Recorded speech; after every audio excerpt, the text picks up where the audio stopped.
Assalamualaikum warahmatullahi wabarakatuh. Perkenalkan, saya Atiatul Fairah dengan NIM 24_050. Di sini saya akan mereview artikel mengenai distribusi listrik menurut provinsi di Pulau Jawa pada tahun 2022 menggunakan analisis korespondensi. Untuk identitas artikel, yang pertama yaitu nama Jurnal Inovasi dan Pengabdian kepada Masyarakat.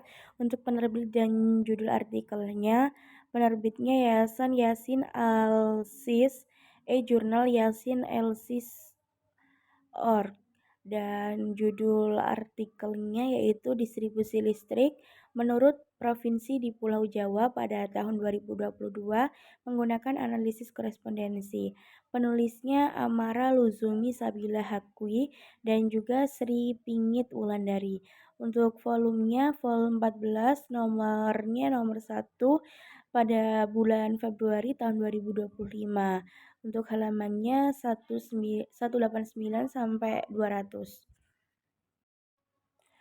Selanjutnya yaitu latar belakang.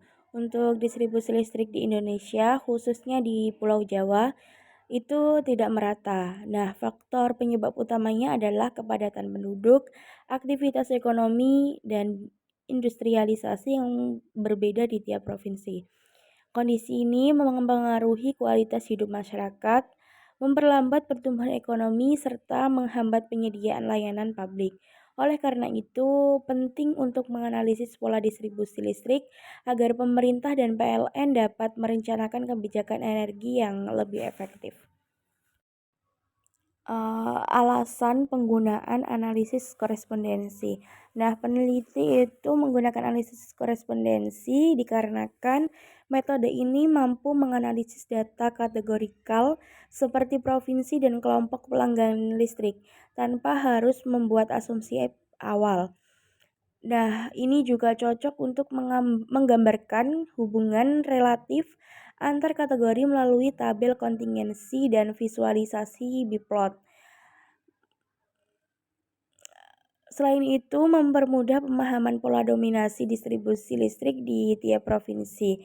Untuk kelebihan dari metode ini yaitu dapat mereduksi data kompleks ke dalam bentuk visual atau dimensi sehingga hasil lebih mudah untuk diinterpretasikan. Selanjutnya yaitu metode penelitian, dimensi dan juga kategori yang digunakan. Untuk sumber datanya sendiri dari Statistik Listrik 2018 sampai 2022 dari BPS. Untuk variabelnya sendiri yaitu Provinsi DKI Jakarta, Jawa Barat, Jawa Tengah, Daerah Istimewa Yogyakarta, Jawa Timur dan juga Banten. Untuk kelompok pelanggannya ada rumah tangga, industri, komersial, sosial, gedung pemerintah dan juga penerangan jalan. Tabel kontingensi disusun berdasarkan distribusi listrik GWH dari provinsi terhadap kelompok pelanggan. Yang terakhir yaitu dimensi. Hasil reduksi menghasilkan dua dimensi utama yang menjelaskan 89,9% keragaman data. Nah, ini tuh cukup untuk memvisualisasikan hubungan antara variabel. Selanjutnya yaitu interpretasi hasil analisis korespondensi.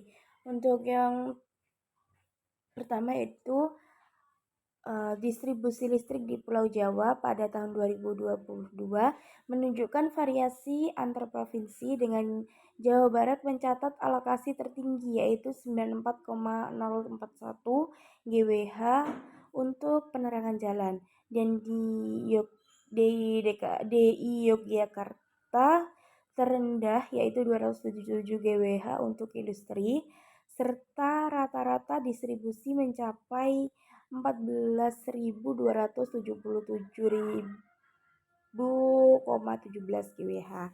Itu mencerminkan perbedaan kebutuhan energi sesuai karakteristik dan prioritas masing-masing provinsi.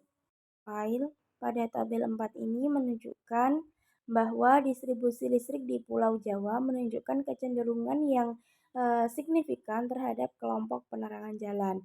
Dengan Provinsi Jawa Barat menjadi wilayah dengan alokasi tertinggi yaitu sebesar 94,041 GWh, serta keseluruhan kelompok penerangan jalan merupakan segmen pelanggan yang paling sering menerima distribusi listrik di Pulau Jawa.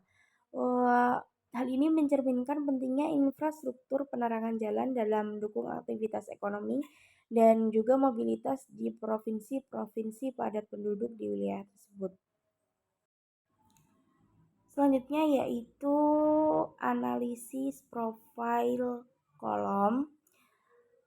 Untuk interpretasinya, distribusi listrik di Pulau Jawa bervariasi menurut provinsi dan kelompok pelanggan. Untuk DKI Jakarta dan Banten dominan pada penerangan jalan, untuk Jawa Barat dan Jawa Timur pada komersial serta sosial, untuk Jawa Tengah pada komersial, sedangkan Daerah Istimewa Yogyakarta pada industri. Dengan kebutuhan energi industri di Yogyakarta relatif lebih tinggi dibanding provinsi lain. Selanjutnya yaitu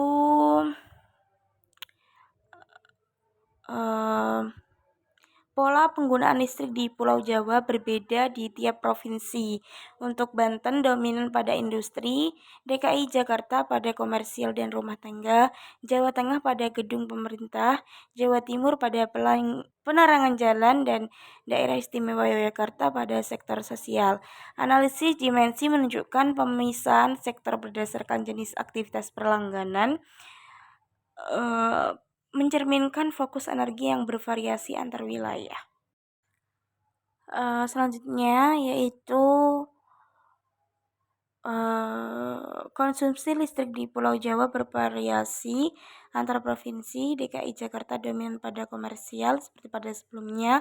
Untuk Jakarta Barat pada penerangan jalan, Jawa Tengah pada gedung pemerintah, DKI Yogyakarta dan Jawa Timur pada sosial, serta Banten pada industri. Pola ini mencerminkan perbedaan karakteristik ekonomi dan juga kebutuhan energi di tiap provinsinya. Yang terakhir yaitu critical review terhadap artikel. Untuk kelebihan artikel ini yaitu menggunakan metode analisis yang tepat untuk data kategorikal, menyajikan data jenis melalui tabel kontingensi dan biplot, serta memberikan gambaran praktis untuk perencanaan infrastruktur energi. Untuk kekurangan dari artikel ini yaitu analisisnya hanya terbatas pada data tahun 2022 sehingga kurang memperlihatkan tren jangka panjang. Belum membahas faktor-faktor lain yang mungkin mempengaruhi distribusi listrik, misal kebijakan energi, kondisi infrastruktur, atau pertumbuhan ekonomi daerah. Visualisasi biplot kurang diperjelas dan juga interpretasinya untuk pembaca awam. Untuk pelajaran yang didapat dalam artikel ini yaitu pentingnya metode statistik multivariat, yaitu analisis korespondensi untuk mengolah data kategorikal, sehingga provinsi memiliki pola asumsi listrik yang khas dan tidak bisa disamaratakan. Untuk sarannya, penelitian selanjutnya dapat menggunakan data time series atau beberapa tahun untuk melihat tren, menambahkan variabel eksternal seperti jumlah penduduk, PDRB, atau infrastruktur energi. Penyajian hasil biplot perlu diberi interpretasi yang lebih sederhana agar mudah dipahami oleh semua kalangan.